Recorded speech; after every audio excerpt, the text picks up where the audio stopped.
Bienvenidos a Milenio Mercados en Perspectiva, aquí como todas las semanas con Jorge Gordillo, director de Estudios Económicos de Cibanco. Bienvenido, Jorge. Y su servidor Manuel Somoza para platicar de temas económico-financieros en México y en el mundo. Y yo quisiera decirles que ha habido semanas difíciles en el año, pero probablemente esta haya sido la peor. La volatilidad en todos los mercados fue extrema, en los mercados de monedas, en los mercados de tasas de interés y por supuesto en las principales bolsas del mundo. La razón fundamental, pues salió el dato de la inflación en Estados Unidos del mes de abril en 4.2% cuando se esperaba un 3.6%, que ya era superior al 2.6% que se había observado en el mes de marzo, y esto realmente lo que cimbró a los mercados fue, pues que revivió en forma muy importante el miedo a que la inflación esté presente. Nosotros somos observadores de estos fenómenos, nos dedicamos al manejo del dinero, no tomamos decisiones abruptas cuando vimos esto, porque coincidimos con la Reserva Federal en que esto puede tener un carácter temporal. Sin embargo, tampoco le restamos importancia al número, ¿no? El número fue verdaderamente elevado. Pero digo, para esto, aquí está mi amigo y compañero Jorge Gordillo, que seguramente nos va a dar una explicación más en detalle. Jorge, adelante, por favor. Gracias, Manuel. Saludos a todos. Efectivamente, el tema de inflación nos hace evidente de que va a ser el tema que vamos a seguir muy de cerca por varios meses y moverá mucho a los mercados. Estamos en la parte más complicada de la crisis, o sea, estamos comparando siempre niveles donde el mundo estaba cerrado, que era abril y mayo.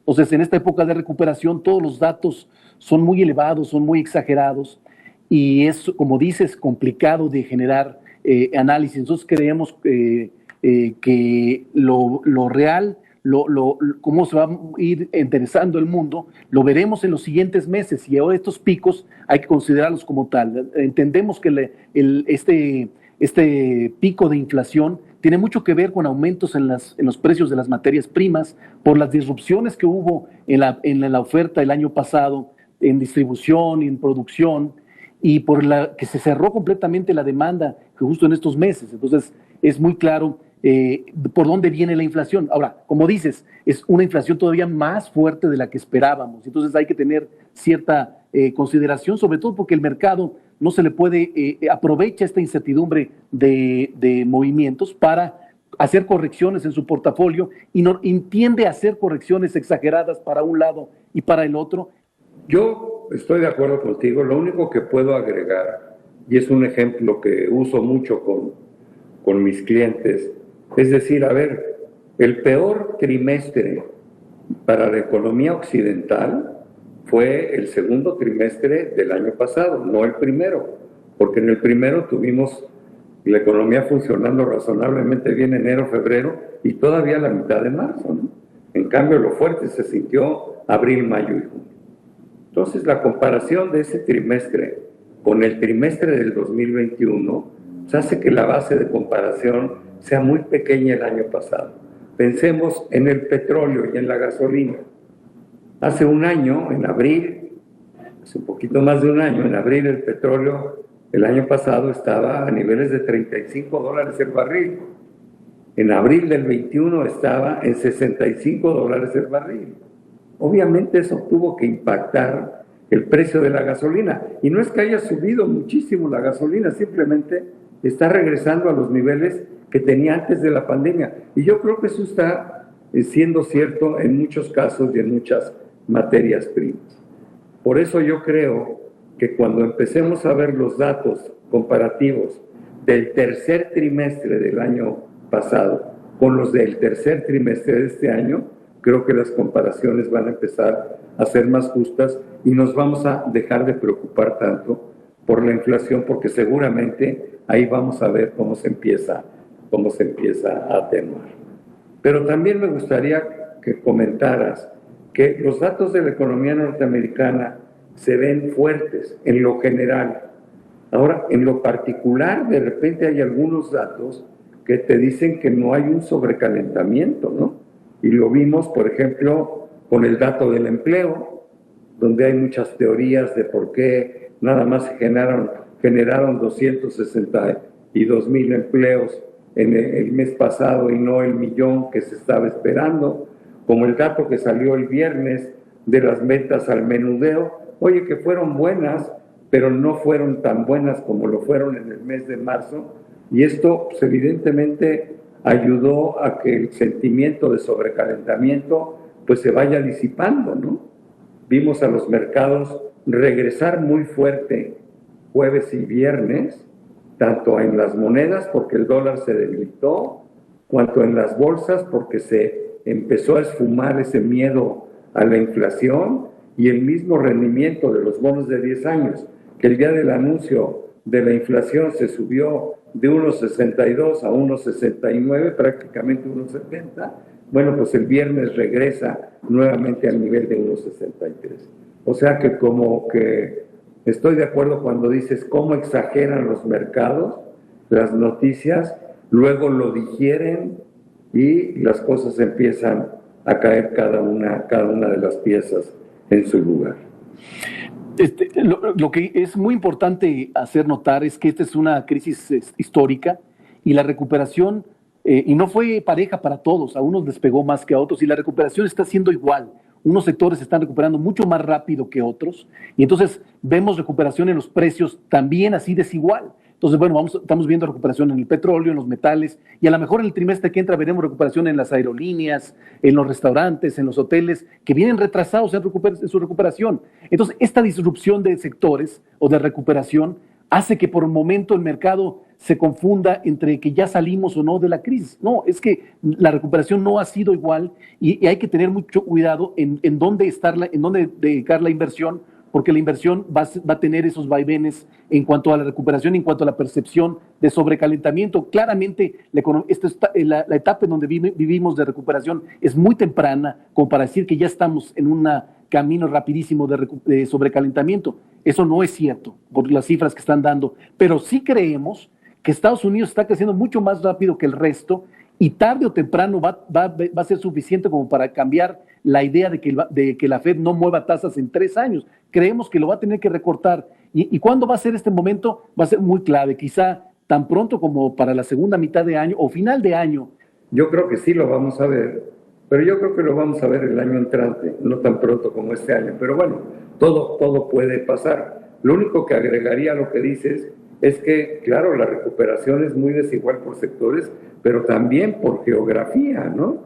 No es lo mismo como se está desarrollando y recuperando Estados Unidos a lo que sucede en otros países del mundo. Europa viene bien, pero viene atrasado. Asia viene mejor. América Latina está muy mal, ¿no? Con excepción quizá de México. México va a brillar este año porque nos van a ayudar las exportaciones que hagamos a Estados Unidos ante la fortaleza de esa economía, pero eso no se va a repetir en el 2022. Pero bueno, en fin, a mí me gustaría pasar, Jorge, a platicar de la decisión de Banco de México de mantener la tasa de interés en 4%. Y es muy curioso porque cuando se anunció, el peso se revaluó 20 centavos, ¿no? Como si hubieran subido la tasa de interés, ¿no? A mí la verdad no me lo esperaba, me llamó mucho la atención, pero ¿tú qué viste? Sobre todo, bueno, era esperado que Banxico no moviera tasas, la inflación es muy alta y no da espacio para que bajen. Sin embargo, ¿qué opinas del discurso? ¿Qué te dice? Sí, todo el mundo esperaba que ya no moviera tasas de interés, y habíamos unos que decíamos que ya a lo mejor ya era el fin del ciclo de baja de tasas de interés. Pero el mercado lo que escucha en el comunicado es que Banxico dice que aumenta el balance de riesgos en la inflación. Todavía cree que es temporal, pero cree que está complicado en la política monetaria, y esto ya le da el argumento suficiente como para empezar a especular que ya es el fin efectivamente del ciclo de bajas, porque había dicho en minutos anteriores que le hubiera gustado bajar un poco más. Y entonces lo que creemos que va a pasar en los siguientes meses es que empezará la presión de algunos financieros para que, creyendo que el Banxico tenga que subir tasas de interés tan pronto como este año o lo que resta de este año. No es nuestro escenario, pero atrás de este movimiento del tipo de cambio, creo que sí ya está cierta expectativa sobre que ya hay más probabilidad de que suba a que se baje la tasa de interés. Yo estoy totalmente de acuerdo contigo. Yo creo que a Banxico le hubiera gustado bajar más, no pudo ser porque la inflación subió, y subió por lo mismo, por el incremento del precio de materias primas. No es que Banco de México pueda hacer algo en ese sentido, ¿no? Pero también creo que el año entrante la tasa de interés en México tiene que empezar a subir un poco. Es decir, nosotros debemos de anticiparnos al ciclo de alza de Estados Unidos que estamos programando para la segunda parte del año entrante.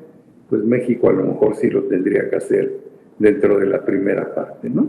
En cuanto a la economía mexicana, yo lo que observo es que, bueno, el primer trimestre fue malo, digo, ¿para qué lo pintamos de otra manera? Sin embargo, ya en abril se empieza a ver una recuperación, pero me preocupa que la recuperación únicamente se esté dando en los sectores que están amparados en el paraguas del TEMEC, ¿no?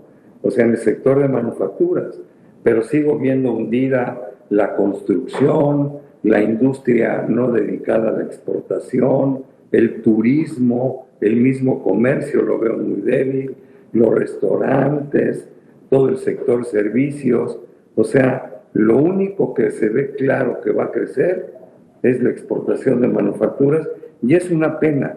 Creo que el gobierno está tremendamente entretenido en el tema político, y a todo el mundo se le ha olvidado el tema económico. No hemos visto una sola iniciativa decente, inteligente, que nos lleve a pensar en cómo apresurar esta recuperación que se necesita para crear más empleos, para crear bienestar. Lo político sé el peso que tiene, pero que no se les olvida que con lo de que comer no se juega, ¿no? Y para mí es más importante la lucha contra la pobreza que la parte política. Y la parte económica que nos podía hacer mejorar simplemente está olvidada.